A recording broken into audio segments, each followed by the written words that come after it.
बहुत समय पहले की बात है।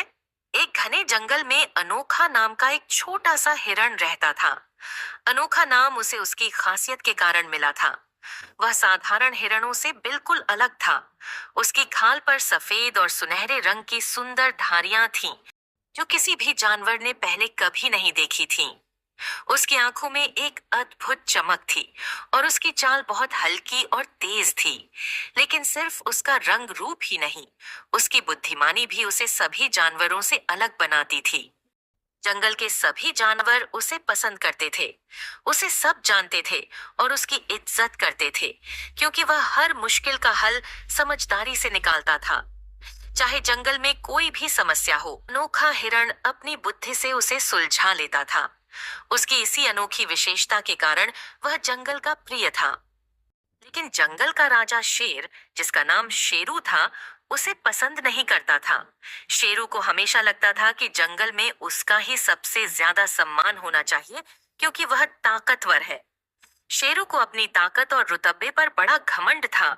उसे लगता था कि जंगल में वही सबसे श्रेष्ठ है और कोई उसकी बराबरी नहीं कर सकता।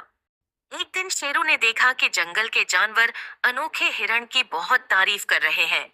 इससे शेरू को बहुत गुस्सा आया। उसे यह बात बिल्कुल पसंद नहीं आई कि कोई छोटा सा हिरण उसके मुकाबले ज्यादा लोकप्रिय हो रहा है।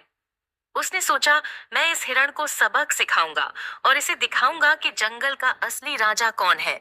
अगले दिन शेरू ने अनोखे हिरण को बुलाया और उसे चुनौती दी।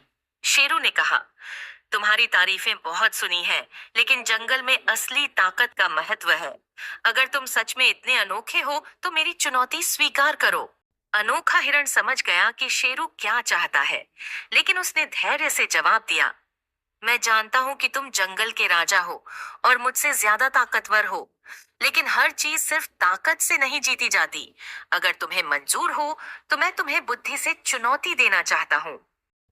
शेरू ने हिरण की बात सुनी और ठहाका मारकर हंसने लगा। बुद्धि? तुम मुझसे कैसे जीत सकते हो? ठीक है, मैं तुम्हारी चुनौती स्वीकार करता हूँ। दोनों ने तय किया कि वे एक दौड़ करेंगे, लेकिन वह साधारण दौड़ नहीं होगी। वह एक कठिन रास्ते पर होगी, जिसमें गहरे गड्ढे, ऊंची चट्टानें, कांटेदार झाड़ियां और संकरी नदियां होंगी। यह रास्ता जंगल के सबसे खतरनाक हिस्से से गुजरता था। दौड़ का दिन आ गया। जंगल के सभी जानवर इकट्ठे हुए थे, यह देखने के लिए कि यह मुकाबला कौन जीतेगा। शेरू ने जैसे ही दौड़ शुरू हुई, जोर से छलांग मारी और तेजी से दौड़ने लगा। उसकी ताकत इतनी थी कि वह गड्ढों और झाड़ियों को आसानी से पार कर रहा था, लेकिन वह रास्ते की चुनौतियों को ध्यान में नहीं दे रहा था। जल्द ही वह एक गहरे गड्ढे में गिर गया। उसे बाहर निकलने में समय लग गया, लेकिन जैसे तैसे वह बाहर निकला और फिर दौड़ने लगा। दूसरी ओर अनोखा हिरण धीरे धीरे और सावधानी से चल रहा था। उसने हर बाधा को सोच समझकर पार किया। जब उसे गड्ढे दिखाई दिए तो उसने अपनी पतली टांगों से उन्हें आसानी से पार कर लिया।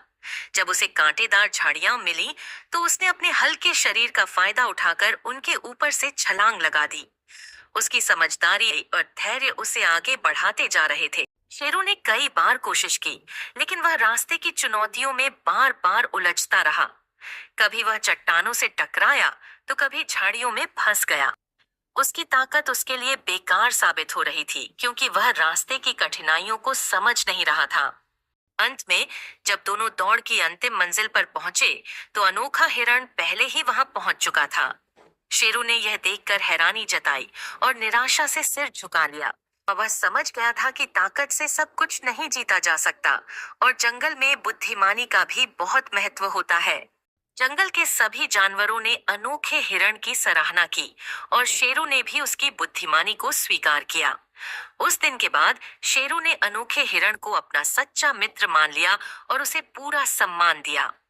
इस कहानी से हमें यह सीखने को मिलता है कि सच्ची ताकत केवल शारीरिक बल में नहीं होती, बल्कि सही समय पर सही बुद्धि का उपयोग करना भी महत्वपूर्ण होता है।